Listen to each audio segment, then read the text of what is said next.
누구나 절실하게 새로운 희망을 갈망하기 마련이지요. 그 희망에 대한 갈망이야말로 삶의 기본적인 에너지일 수 있겠는데요. 그런 희망의 추구를 통해 우리는 스스로 새로운 가능성을 탐문하고 실천할 수 있는 게 아닐까 싶습니다. 그래서 희망의 철학가 에른스트 블로우를 떠올리게 됩니다. 1938년부터 47년까지 10년에 걸쳐 쓴 희망의 원리는 단순히 불안과 고통을 초월하여 새로운 지평을 예감하고자 쓴 책이 아니었습니다. 어둡고 고통스러운 현실에서, 그 부정적인 현실 자체에서 긍정적인 계기를 마련하여 아직 도래하지 않은 희망의 가능성을 구체적으로 탐구하고자 한 대작입니다.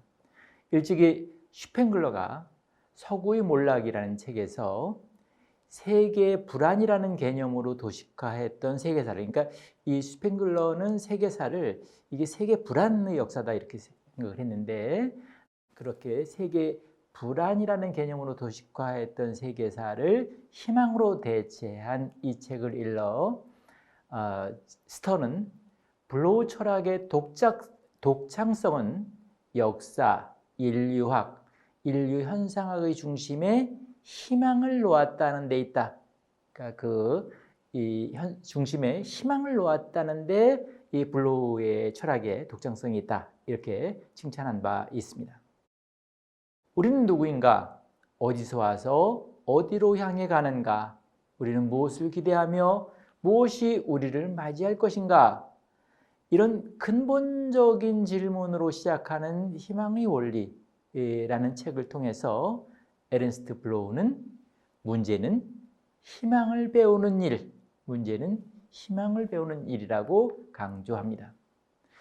두려움이나 체념의 수동성과 달리 희망은 스스로를 편협하게 가두지 않고 고유한 자신을 되찾으면서 스스로 변모시키는 능동성을 지닌 정서이자 행위입니다. 이로부터 사람들은 희망을 통해 더 나은 삶에 대한 가능성을 꿈꾸고 실현해 왔습니다. 그런데 말입니다. 희망을 배우는 일이 참 쉽지 않죠. 희망을 배우려 하면 할수록 상황이 더 나빠지기만 할 때, 그럴 때 우리는 어떻게 희망을 배울 수 있을까요? 김혜란 작가의 비행운을 정독하면서 막막한 존재들의 악하일로 처지에 공감하면서 그들을 위로할 수 있는 새로운 이야기를 상상해 보겠습니다. 안녕하십니까? 서강대학교 우찬재입니다. 이 비행운이라는 소설의 안에 들어있는 호텔 니악다라는 작품이 있는데요. 그 니악다라는 작품 안에 이런 말이 있습니다. 힘든 건 불행이 아니라 행복을 기다리는 게 지겨운 거였어. 그렇게 말하는 젊은이가 있는데요. 그는 얼마 전 오랫동안 사귀었던 여자친구와 헤어진 상태였습니다. 근데 해외 여행 중이던 그녀로부터 국제 전화가 걸려오는데요. 누군지 알지 못한 상태에서 전화를 받았어요. 그랬더니 그녀가 이런 질문을 해오는데요. 너 나 만나서 불행했니? 이런 질문 훅 하고 들어오면은 곤란하죠. 이내 그는 나직하게 말하는데요. 불행한 건 아니었다고 말해요. 그런데 행복을 기다리는 게 지겹고 힘들었다고 말합니다. 어떻게 보면 별 대수로울 거 없는 이런 대화 장면인데요. 그런데 이 대화 장면이 그냥 만만치 않은 것 같습니다. 그의 목소리가 이명처럼 오랫동안 귓가에 맴돌았는데요. 소설은 이 두 남녀의 관계를 중심으로 한 이야기가 아니었는데요. 근데 잠깐 끼어들었다가 이내에 물러난 사소한 위성 같은 사파에 불과한 대목이었는데, 그런데 저는 왠지 그 행복을 기다리는 게 참 지겹고 힘들었다는 그의 목소리가 참 오랫동안 남았어요.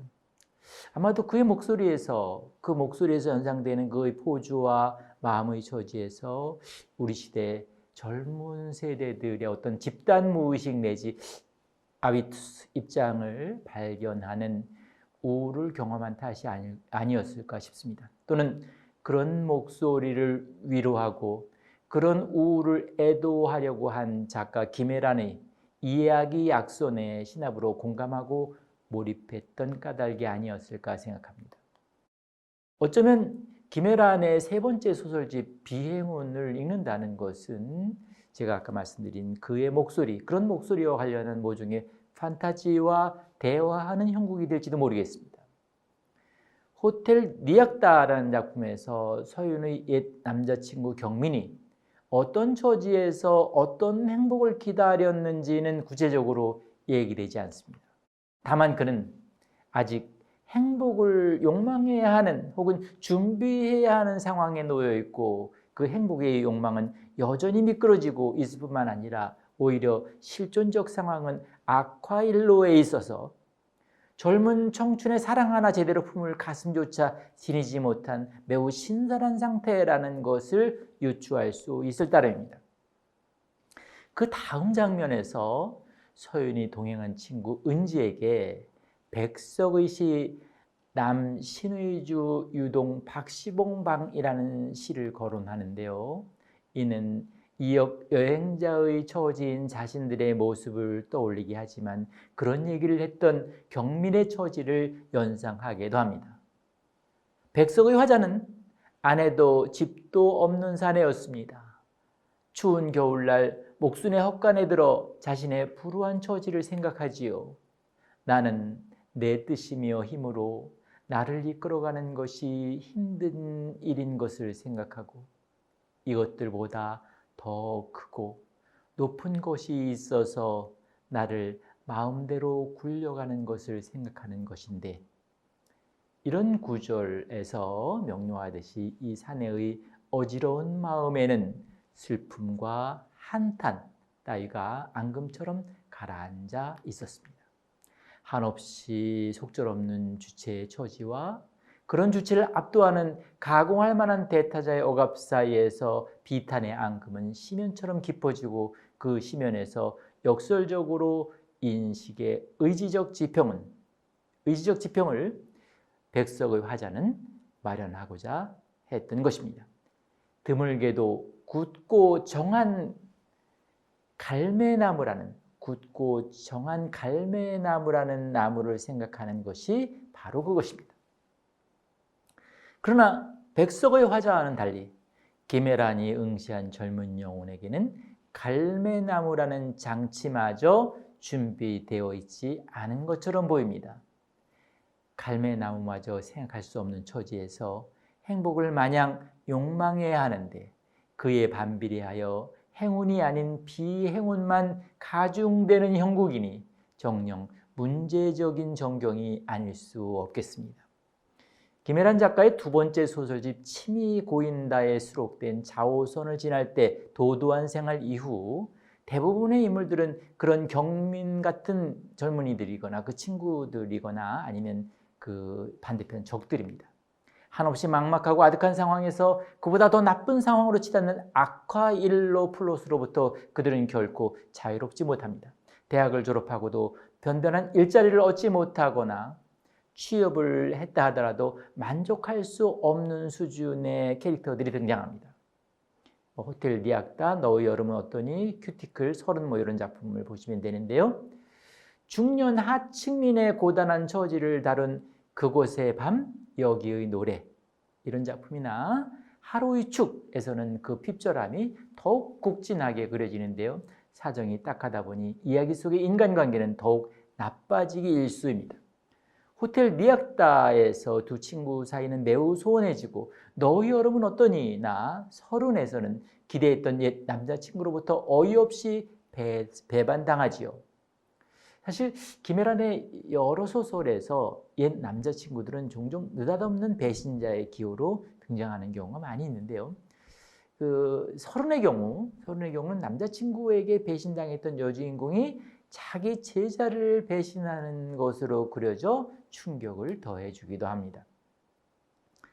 물솥 골리앗이라는 작품은 아쿠아일로 플롯의 한 절정을 보인 소설인데요. 그런 가운데서도 과연 신생의 가능성이 있을지 이런 문제를 곤혹스럽게 탐문하고 있는데 그런 이야기가 정말 상황이 너무 나쁜데 뭔가 새로운 가능성이 있을까? 이런 것을 탐문하는 이야기는 벌레들이라는 작품이 있습니다. 또 두근두근 내 인생이라는 장편이 있는데요. 이 두근두근 내 인생이라는 작품 역시 매우 극적인 아쿠아일로 플롯의 바탕을 둔 서사라고 할 수 있겠는데 두근두근 한다는 건 뭔가 좀 좋고 긍정적인 것 같잖아요. 근데 그 아이러니컬한 진술인데 그 두근두근의 아이러니가 희망과 좌절, 욕망과 절망의 함수를 교란하며 아쿠아일로의 존재상을 역동적으로 의미화합니다. 이런 이야기들에 우리는 이 세 번째 소설집의 표제인 비행운, 이 비행운이라는 말이 참 여러 가지 모호한 메타포가 있는 것 같아요. 여러 가지 중의적인 뜻이 있죠. 그런 모호한 메타포와 관련해서 그 맥락을 재구성해 볼 수도 있겠습니다. 현실에서 안주할 정처를 마련하지 못한 이들은 지금 여기가 아닌 다른 곳을 종종 동경합니다. 작가가 두근두근 내 인생에서 들려준 글라이드 영화 그 릴리 슈슈의 모든 것의 사운드 트랙에 나왔던 그 음악이죠. 이 그 글라이드의 노랫말처럼 멀리 멀리 날아올라 또 다른 곳으로 모든 것에서 멀리 떨어져 비상하고 싶어 하는 것 같습니다. 가령 그곳의 밤 여기의 노래에서 택시기사 용대는 중국에서의 새로운 삶을 동경하고 하루의 축이라는 작품에서는 공항 청소 노동자 기옥 씨가 이제 공항에서 이제 비행기가 날아가면 비행운이 생기잖아요. 그 비행운을 보면서 자신도 어디론가 홀을 떠나고 싶어 합니다. 하지만 결코 그들은 자신들의 구역을 벗어나지 못하지요. 큐티클에서 직장 여성도 사정은 크게 다르지 않습니다. 호텔 니악다처럼 비행운을 내며 떠났다고 하더라도 동경했던 세계와 조화하지 못한 채 더 나쁜 상황으로 전락하고 맙니다. 다른 소설에서도 비행운을 동경하며 기획했던 꿈들은 대개 이루어지지 않습니다. 그래서 경민의 바라처럼 행복을 기다리느라 지치는 경우가 많죠. 김혜란이 소설에서 대개 비행운의 꿈은 아이러니컬하게 구조화되는데요. 비행운, 그러니까 이제 비행기를 타고 떠나는 그런 비행운의 꿈을 꾸면 꿀수록, 그러니까 비행운에 대한 동경이 간절하면 간절할수록 행운이 아닌 비행운이라는 의미에서 그런 비행운의 악순환에 빠지게 됩니다. 이렇게 비행기를 타고 일으키는 비행운과 행운이 아닌 비행운 사이에 속절없는 거리에서 작가 김혜란은 우리 시대의 의미심장한 서사 단층을 마련하고 감동적인 이야기 그물을 짭니다. 비행운의 구름 그림자에 가려진 행운이 아닌 비행운의 속사연을 웅숭 깊게 펼쳐냅니다. 그 이야기 궤적을 통해 우리는 2010년대 소설의 가장 진실한 숨결과 교감하는 행운을 누리게 될 겁니다. 이제 구체적으로 이 막막한 존재들과 아쿠아일로의 플롯이 어떻게 전개되는지 보도록 하죠. 사람들이 비행운이라 부르는 구름을 매일 보며 인천공항에서 청소 일을 하는 50대 중반 여성 기옥 씨의 하루 일을 다룬 하루의 축이라는 이야기부터 시작해 보죠. 어디론가 떠나거나 어디에선가 돌아오는 사람들을 위한 장소인 공항에서 그녀는 나름의 비행운을 동경하지만 제 날개를 달지 못합니다. 현대의 복잡하고 거대한 시스템이 정적으로 평화롭게 돌아갈 때 그 무탈함이 주는 이상한 압도, 안심 혹은 아름다운 같은 것이 느껴지는 공항에서 그녀는 마치 많은 이들이 재떨이와 재떨이 청소부를, 승강기와 승강기 청소부를 동격으로 대하듯 화장실 취급을 당하는 사물화된 화장실 청소부입니다. 이 대목 여러 가지로 생각하게 하죠. 화장실 청소하는 사람은 화장실처럼 대하는 이런 거, 우리 사회 현상 관련해서 많은 생각을 해볼 대목입니다. 그런 취급을 당하는 이 화장실 청소부인 기옥 씨의 일상은 남루하고 때때로 수치스럽습니다. 취향도 괴통도 없이 어지러인 노인 세간도 그렇고 애석하다 못해 어딘가 참혹한 느낌을 주는 기옥 씨의 머리도 그랬다. 이런 본문이 있는데요. 아들 영웅이 어렸을 때 남편은 실족사로 가족을 떠났습니다. 그럼에도 애써 아들 하나는 잘 키우려 했는데 어학연수 비용을 마련하기 위해 택배를 훔쳤다가 붙잡힌 영웅이가 그만 실형을 살게 됩니다. 영웅이라는 이름, 정말 소망의 이름이죠. 이 임영웅이라는 가수 대단하지 않습니까? 근데 이 작품에서 영웅이라는 젊은이는 그런 소망의 이름과는 달리 좀도둑이라는 현실 사이에서 너무나도 참혹한 아이러니를 보여주고 있는데요. 너무나도 험악하게 한 가족의 단란한 희망이 무너져 내리던 그 순간부터 그녀는 스트레스성 탈모 증상을 보입니다. 이야기 현재 시간은 마침 추석 전날인데요. 집에서 나름대로 대보름맞이를 준비하다가 배달된 편지를 미처 읽지도 못한 채 가방에 넣고 공항에 출근했습니다. 일하던 내내 내일은 결코 일하지 않고 쉴 것이다 라고 이제 다짐을 하던 그녀는 사식 좀 넣어달라는 아들의 편지를 공항에서 읽고는 자신의 흉한 머리를 가렸던 위생모를 벗고 있다는 사실조차 망각한 채 파트장에게 달려가 내일 야근을 해도 되겠냐고 말합니다. 이런 그녀의 모습을 본 파트장은 마치 놀라운 게 아니라 무서운 걸 보기라도 한 것처럼 파르르 떨죠. 추가 근무는커녕 자기 근무 시간도 박탈당할지 모른다는 불안감을 자아내는 형국인데요. 남편의 실족사, 아들의 도둑질, 자신의 스트레스성 탈모와 실직 위기, 이런 연쇄를 통해 기옥 씨 가족은 단란하고 행복한 꿈으로부터 너무나도 멀리 떨어져 나갑니다. 자신들의 의지와 상관없이 그야말로 속절없이 악화 일로의 플롯에 갇히는 형국입니다. 그곳의 밤, 여기의 노래에 나오는 택시기사 용대는 어려서부터 주위의 홀대를 받았고 하는 일마다 행운이 따라주지 않았던 비행운의 인물로 형상화되는데요. 그나마 자신의 생에서 가장 행운의 시기로 기억될 명화의 만남은 너무나도 안타깝게도 짧기만 했습니다. 37에 만난 조선족 여성 명화는 그와 결혼하여 함께 행복을 일궈 나가는 듯 했지만 불과 몇 달 만에 위암 진단을 받아 투병하다 이내 지상에서 육신을 거두어 갑니다. 둘은 함께 기회의 땅으로 여겨지는 중국에서 새로운 출발을 하려 했습니다. 용대가 중국어를 배우기 시작한 것도 그 때문이었죠. 그러나 용대가 기초 중국어를 제대로 익히기도 전에, 그러니까 함께 탈 비행기 근처도 가기도 전에 비행운의 꿈은 추락하고 맙니다. 여기서 그가 마지막까지 웅얼대는 중국어 회화 대사가 제자리는 어디입니까? 여기서 뭡니까? 이런 중국어 회화 대사를 웅얼댔다는 것, 이 대목이 참 눈길을 끄는데요.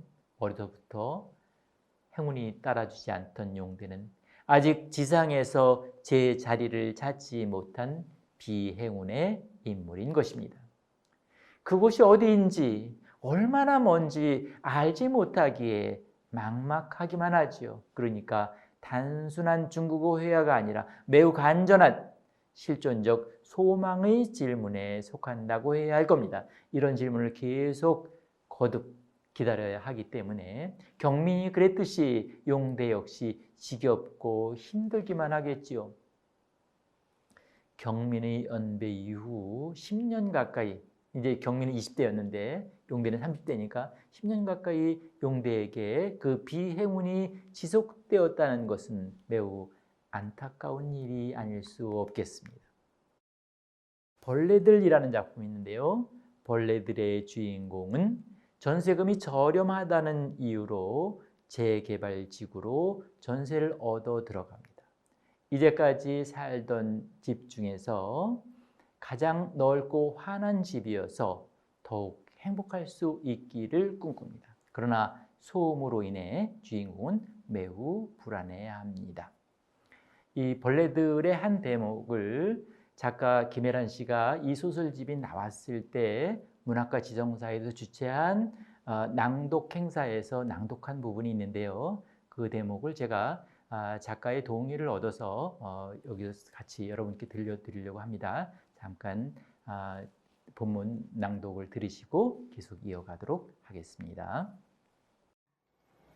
얼마간은 내가 내 집에서 크게 움직여도 된다는 사실이 낯설었다. 시간이 지나자 집안을 과감하게 거닐고 뒹굴며 편안해할 수 있었다. 남편은 늘 같은 평수면 투룸보다 원룸이 낫다고 주장해왔다. 이사 후 그 말에 따르길 잘했다고 생각했다. 문제는 소음이었다. A 구역을 끼고 있다 해도 장미들이라는 도로를 가까이 둔 편이었다. 우리가 마음에 들어한 큼직한 창문은 햇빛, 바람과 함께 먼지와 소음을 실어나누는 통로가 됐다. 특히 거슬리는 건 찻소리였다.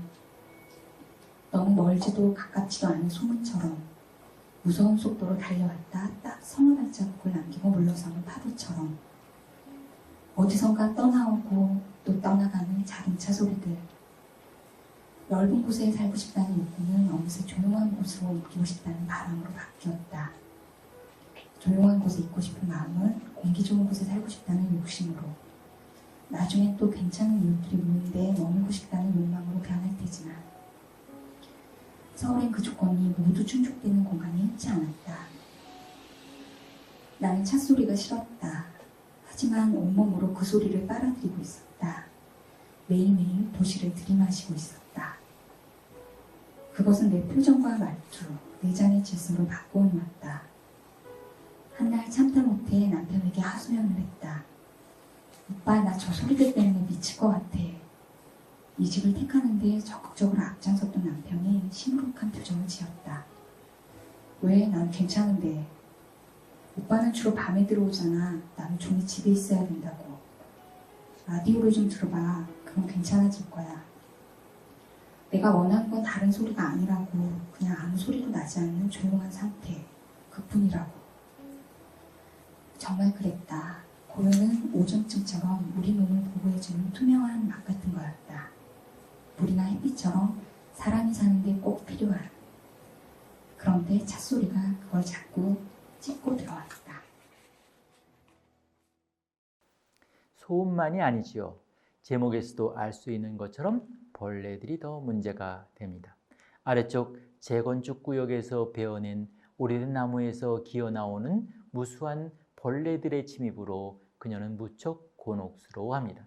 벌레와의 전쟁으로 허둥대던 순간 수납장 위의 반지 케이스에 있던 결혼 반지가 창밖 절벽 아래 공사장으로 떨어집니다. 당황한 그녀는 남편에게 전화하지만 연결되지 않습니다. 할 수 없이 직접 만삭의 몸으로 절벽 아래 공사장으로 내려가서 반지를 찾으려 하다가 그만 양수가 터져 아무도 도와줄 리 없는 공사장 웅덩이에서 그 고립 상태로 출산을 해야 할 위기에 처합니다. 싼 전세를 얻은 것은 얼마간의 행운이었지만 그것은 아이러니컬하게도 비행운의 연세를 부르는 행운이었던 셈입니다. 너의 여름은 어떠니에서 서미영의 처지 또한 딱하기는 마찬가지입니다. 어렸을 적 고향에서 물에 빠진 자신을 구한 적이 있는 병만의 사고사 소식을 들은 그녀는 고향으로 문상을 가려던 참에 케이블 방송에서 일하는 대학 선배의 전화를 받습니다. 대학 신입생 시절부터 그녀가 마음을 주었던 선배여서 기대하고 나갔지만 선배는 기대와는 달리 그저 먹기 대회 프로그램에 엑스트라로 출연해 줄 것을 강권합니다. 뚱뚱하고 잘 먹는 후배를 이용하려 한 것입니다. 미영은 차마 거절하지 못하고 촬영에 임하지만 매우 참담한 느낌에 빠지죠. 선배에 대한 기대가 좌절로 급전직하 추락하는 순간입니다. 결국 그녀는 최악의 상황이 되어 예정했던 문상도 포기합니다. 어렸을 적 물에 빠졌을 때 그녀는 아무도 내가 죽어가고 있다는 걸 모른다는 고립감, 그리고 그걸 아무에게도 전하지 못하고 있다는 갑갑함에 포획되는 트라우마를 경험한 바 있습니다. 이런 고립감과 갑갑함은 김혜란의 여러 소설에서 되풀이되는 문제적인 증후에 속합니다. 장편 두근두근 내 인생에서도 그랬고 벌레들이나 물속 골리앗에서도 마찬가지인데 너의 여름은 어떠니에서 서미영은 어린 시절 물속에서 경험했던 고립감을 기대했던 선배에 대한 좌절의 심상으로 인해 재체험하면서 다시 상처받습니다. 큐티클의 여주인공은 사정이 다른 사람들에 비해서 조금 나은 편입니다. 아마도 김혜란 소설에 등장하는 주인물 중에서 경제적 형편이 가장 좋은 쪽에 속할 것입니다. 대학 졸업 후 3년 동안 언론사 시험에 낙방하자 바로 외국계 제약회사로 방향을 틀어 취직해 있는 상태입니다. 시골 출신이지만 이런저런 견눈질과 시행착오 끝에 가까스로 얻게 된 한 줌의 취향도 지니게 되었고 내가 나를 돌보는 느낌도 감각하게 되었습니다. 그런 기분도 만약 구매할 수 있는 거라면 나는 그걸 계속하고 싶다고 생각했다. 이 정도는 낭비가 아니라 경제적인 행복이라고 이런 본문이 있는데요. 설렘과 만족 혹은 경제적 행복을 추구하고 싶어하고 자기 또래 여자들이 유행과 문법을 잘 따라가는 편인 그녀는 단지 깨끗한 피부가 아닌 그 사람의 환경, 영양상태, 심리적 안정감, 여가, 자신감 등 모든 것이 어우러져 드러나는 총체적인 안색에 대한 욕망 또한 상당한 편입니다. 그런데 그녀의 욕망은 현재의 능력, 그러니까 구매력이죠. 그 구매력에 비해 늘 한 뼘 정도 초과하는 것이었기에, 구매력을 넘어서는 것이었기에 미래의 능력을 가불하곤 합니다. 본문을 한번 같이 보시겠는데요. 서울 변두리에 자리한 그저 그런 원룸이었지만 그간 새를 산 집 중 가장 넓고 쾌적한 데였다. 처음에는 안도가 그 다음엔 욕심이 찾아왔다. 정착의 느낌을 재생 반복하기 위해 자꾸 이것저것을 사들이고 집을 꾸미기 시작했다. 월급날에 대한 확신과 기대는 조금 더 예쁜 것, 조금 더 세련된 것, 조금 더 안전한 것에 대한 관심을 부추겼다. 그러니까 딱 한 뼘만 9cm만큼이라도 삶의 질이 향상되길 바랐다. 그런데 이상한 건 그 많은 물건 중 내게 딱 맞는 한 뼘은 없었다는 거다. 모든 건 늘 반 뼘 모자라거나 한 뼘 초과됐다. 본디 이 세 개의 가격은 욕망의 크기와 딱 맞게 매겨지지 않았다는 듯. 아직 젊고 벌날이 많다는 근거 없는 낙관으로 나는 늘 한 뼘 초과되는 쪽을 택했다. 그리고 그럴 자격이 있다 생각했다. 자기가 이제 갖고 싶은 것과 그 물건 가격 사이에 그 한 뼘 차이를 이제 때문에 가불하는 자기를 합리화하는 대목인데요. 이러한 가불을 통해 자신의 취향을 업그레이드하고 경제적 행복을 추구하려 하지만 늘 부족함을 느낍니다. 분위기가 다르고 선이 다른 그야말로 인정과 보상을 섭취하는 사람이 내뿜는 기운이 느껴지는 대학 선배와의 대비를 통해 결여를 더욱 확인합니다. 유난히 빛나던 선배의 손에 자극받은 그녀는 모방 욕망처럼 손톱 관리를 받습니다. 선배의 손을 본 이후 그녀는 손톱에 사로잡혀 있었던 것입니다. 친구 결혼식장에 가는 길에 손톱 관리를 받은 그녀는 환해진 느낌 속에서 어쩌면 몸이야말로 가장 비싼 액세서리일지도 모른다고 생각합니다. 그러나 행운은 거기까지였습니다. 예상보다 많이 걸린 손톱 관리 시간 때문에 서둘러 결혼식장에 가야 했던 그녀는 겨드랑이에 땀이 차게 되는데요. 큐티클의 그녀와 그곳의 밤 여기 누리의 용대도 유난히 땀을 많이 흘리는 인물로 설정되어 있는데 예기치 않게 부케를 받게 되었는데요. 이제 겨드랑이에 땀이 찼으니까 거기 들키지 않으려고 하다가 아주 우스꽝스러운 장면을 연출하기도 합니다. 그것뿐만이 아니었습니다. 이제 결혼식이 끝난 후에 사은품으로 여행용 캐리어를 준다는 신용카드를 신청하게 되는데요. 친구가 얼마 전 해외여행을 가자고 제안했는데 자기에게는 적당한 캐리어가 없었던 거죠. 근데 막상 그 친구를 만나니 사정상 못 가게 되었다고 말합니다. 지친 몸으로 캐리어를 끌다가 예쁘게 관리받은 손톱도 쪼개진 상태였습니다. 경제적 행복과 취향의 업그레이드를 위한 욕망과 노력에도 불구하고 이런저런 행운 아닌 비행운들이 겹쳐지면서 비행기를 타는 비행운의 꿈은 좌절됩니다. 이 소설집에서 비행운을 직접 일으키는 경우는 호텔 니악다가 유일한데요. 대학 동기로 입학일에 단짝 친구로 지내온 은지와 서윤이 동남아 여행을 함께 갑니다. 같은 과, 같은 나이에 비슷한 감수성과 문화적 취향을 지녔고 가정 형편도 고만고만해 통하는 게 많은 친구, 유쾌하고 압축적인 말장난을 즐기고 대화 도중 서로 같은 문법을 사용하고 있다는 느낌에 안도하는 관계인 그들이었는데요. 그러나 여행이 계속되는 가운데 둘 사이의 틈은 서서히 벌어지게 됩니다. 외향적이고 실천적이고 행동적인 활력을 지닌 은지와 신중하고 책임감이 강한 머리형인 서윤의 다른 성격은 평소에는 나름대로 균형을 이루고 조화를 이룰 수 있었는데 이제 여행하다 보면 몸도 피곤하고 뭐 그러다 보니까 예상치 않은 일도 많이 생기잖아요. 그러면 여행 길게 하면은 친구들끼리 또 뭐 가족도 힘들어질 때가 많아요. 이제 그런 상태가 되는 건데요. 견해 차이도 생기고 사소한 말다툼과 시비도 벌어지고요. 또 반복되고 하면서 피차 앙금이 두터워집니다. 베트남에서 동참하기로 한 제3의 친구 다빈이 사정상 오지 못하게 되었다는 소식을 접한 그들은 그리고 그들의 관계는 그야말로 멘붕 상태에 빠지게 되는데요. 그래서 호텔 니악다라는 소설의 결론은 이렇습니다. 은지는 서윤으로부터 두어 자리 떨어진 곳에 주저앉았다. 그러곤 대체 이 여행을 어떻게 마무리해야 좋을지 몰라 맥없이 먼 곳만 바라봤다. 서윤 역시 부르퉁한 얼굴로 공항천장을 응시했다.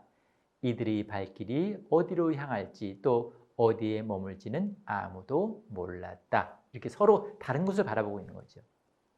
이 소설집의 다른 인물들과는 달리 직접 비행운을 일으킨 유일한 경우이지만 그들의 비행운은 제대로 된 날개를 지니지 못한 것이어서 결국 행운이 아닌 비행운으로 추락하고 맙니다. 이 또한 아콰일로 플롯에 속한다 할 것입니다.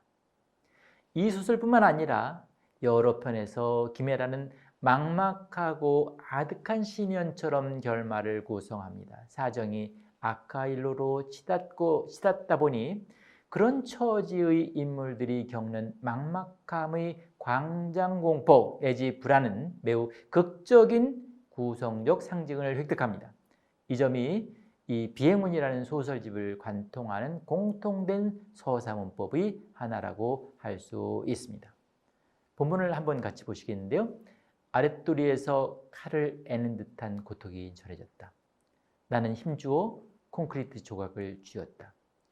멀리 보이는 장미 빌라는 모텔과 교회는 아파트는 여전히 평화로워 보였고 나는 이 출산이 성공적일 수 있을지 정말이지 확신할 수 없었다. 아까 말씀드린 벌레들의 한 대목 대목이었고요. 나는 다시 기다려야 했다. 비에 젖어 축축해진 속눈썹을 깜빡이며 달물이 진 밤하늘을 오랫동안 바라봤다. 그러곤 파랗게 질린 입술을 덜덜 떨며 조그맣게 중얼댔다. 누군가 올 거야. 칼바람이 불자 골리앗 클레인이 휘청휘청 흔들렸다. 물속 골리앗의 한 대목이었고요. 또 너의 여름은 어떠니 한 대목인데 결국 나는 두 손으로 얼굴을 가린 채 꺼이꺼이 크게 울어버리고 말았다. 그렇게 눌리면 아팠을 텐데, 많이 아팠을 텐데 하고 천장 위 형광등은 여전히 꺼질 듯 말 듯 불안하게 흔들렸다. 아직 상복을 벗지 못한 채 울고 나를 여름옷을 주렁주렁 매단 2단 행어가 무심히 그리고 오랫동안 굽어보았다. 여름이 지척이었다. 예, 본문들 몇 편을 같이 봤는데요. 마무리해 볼게요. 아까 시작할 때 제가 불안에 대해서 그리고 희망에 대해서 말씀드렸었는데 불안이라고 하는 것은 그야말로 매우 불안한 주제입니다. 현 존재 전체를 붙들고 흔들어대는 그런 어떤 것이 바로 불안이기 때문이죠. 또 때로는 인간을 여기와 지금에 꽉 붙들어 메어 놓는 것이 불안이기도 합니다. 불안하면 어디 다른 걸 못해요. 그럴 때 불안 그 너머는 아무것도 없는 것처럼 혼돈스러울 수도 있습니다. 현 존재는 불안에 붙들린 채 흔들리기일 수 있고, 그래서 현 존재는 또한 불안에 흔들리며 불안 안에서 불안을 넘어서려고 하는 그 어떤 많은 기획들을 하게 됩니다. 일찍이 조르주 바타유가 나는 오히려 불안으로부터 해방되기 위해 불안을 찾았습니다. 나는 불안의 넘침 속에서 불안으로부터 벗어난 유일한 출구를 보았던 것입니다 라고 언급한 바 있는데요. 우리 또한 사정이 크게 다르지 않은 것 같습니다. 불안을 넘어서기 위해, 불안으로부터 해방되기 위해 불안에 다가서고 불안에 처하지요. 불안에 직면하고 불안에 머물며 불안을 개걸음치듯 넘어서려는 겨우인 존재, 겨우인 존재, 그것이 바로 우리 인간의 삶이 아닐까 싶습니다. 뉴 저먼 시네마의 기수로 거론되는 베르너 파스빈더 감독의 영화 불안은 영혼을 잠식한다라는 영화가 있는데요. 그 제목부터 관심인데 불안이라는 정동을 매우 잘 다룬 대표적인 작품에 속합니다. 김혜란의 소설 또한 그런 불안의 정동을 누구보다 잘 그리고 있습니다.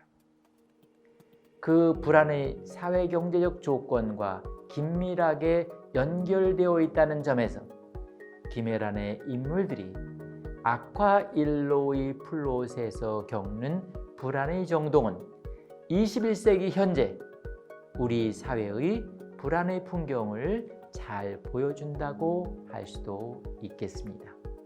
고맙습니다.